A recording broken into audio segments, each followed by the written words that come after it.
नमस्कार मित्रों, आप सभी का धर्म ज्योत यूट्यूब चैनल पे एक बार फिर से स्वागत है। हमारी चैनल से जुड़े रहने के लिए आप सभी का बहुत बहुत धन्यवाद।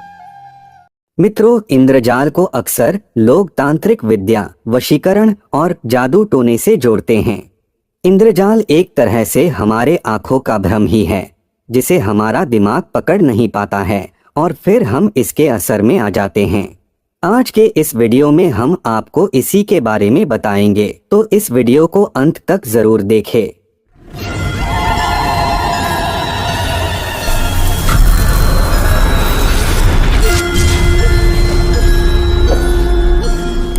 मित्रों, इंद्रजाल एक प्राचीन विद्या है जो कि भारत से ही शुरू हुई और अब पश्चिमी देशों में भी लोकप्रिय हो गई है।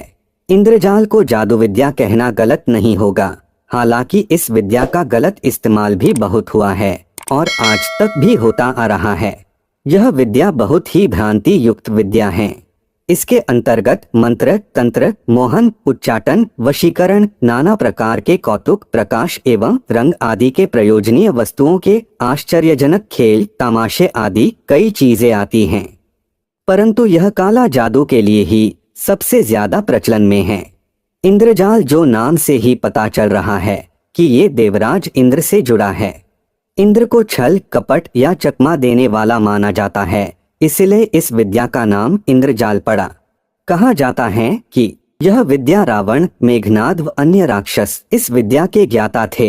इंद्रजीत तो इस विद्या के महाज्ञानी थे, क्योंकि वह युद्ध क्षेत्र में भी बादलों में छिपकर प्रहार करते थे। इंद्रजीत ने यह विद्या महादेव से सीखा था। इंद्रजीत को यह विद्या बहुत कठिन परिश्रम करने के पश्चात ही प्राप्त हो सका। मित्रों, यह एक भ्रम विद्या है। इस विद्या से किसी को भी भ्रमजाल में फंसाया जा सकता है और उन्हें अपने इच्छा अनुसार नचाया जा सकता है। जो इस विद्या का अभ्यास करते हैं उन्हें ऐन्द्रजालिक कहते हैं। आजकल इसे जादू का खेल कहते हैं। आप सभी ने तो सर्कस में करतब दिखाने वाले, सड़क पर जादू के तमाशे दिखाने वाले आदि व्यक्ति को जरूर देखे होंगे, या फिर आप ऐसे जादूगर को जरूर देखे होंगे जो गर्म लोहे को अपने मुंह में रख लेते हैं, गर्म जंजीर से अपने शरीर पर मारते हैं, जीवित मनुष्य को दो टुकड़े में बांट देते हैं। ऐसे बहुत सारे अद्भुत दृश्य को दिखाते हैं जो वास्तव में किसी चमत्कार से कम नहीं लगता है। ये सभी इन्हीं विद्याओं का प्रयोग करते हैं। यह विद्या ऐसा है जिससे देखने वाले व्यक्ति भ्रम में आ जाता है। उस व्यक्ति को वही दिखाई देता है जो ऐन्द्रजालिक चाहते हैं। कुछ लोग इसका संबंध पौराणिक काल के युद्ध नीति से जोड़ते हैं। इसके अंतर्गत कोई राजा अपने दुश्मन को भ्रम में डालने के लिए इसका प्रयोग करते थे। कामंदक, जो चाणक्य का चेला था, उसने कहा कि पूरी सभा में अपनी बात को रख पाना और सभी को अपने तर्क के लिए राजी करना बहुत कठिन है।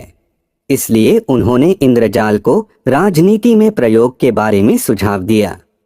उनके सुझाव के अनुसार कुछ ऐसा होना चाहिए जिससे दुश्मन की सेना में डर पैदा हो जाए, यानी कि अचानक आसमान में अंधेरा छा जाना, बहुत सारे ध्वज का उड़ना, मेघ का गर्जना, बारिश होना आदि जैसे भय उत्पन्न करने वाला प्रयोग। ऐसा करने से सामने वाले शत्रु के समूह में भय उत्पन्न हो जाता था और उनकी सारी सेनाएं छिन्न भिन्न हो जाते थे। यह सब केवल इंद्रजाल से ही हो सकता है। असल में इंद्रजाल वह है जिस पर हमारी आंखें, दिल और दिमाग विश्वास करने के लिए राजी न हो।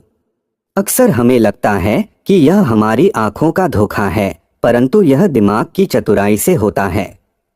जादूगरों के हाथ हमारी नजरों और दिमाग से कई तेज होते हैं, इसी कारण हम जादू को समझ नहीं पाते।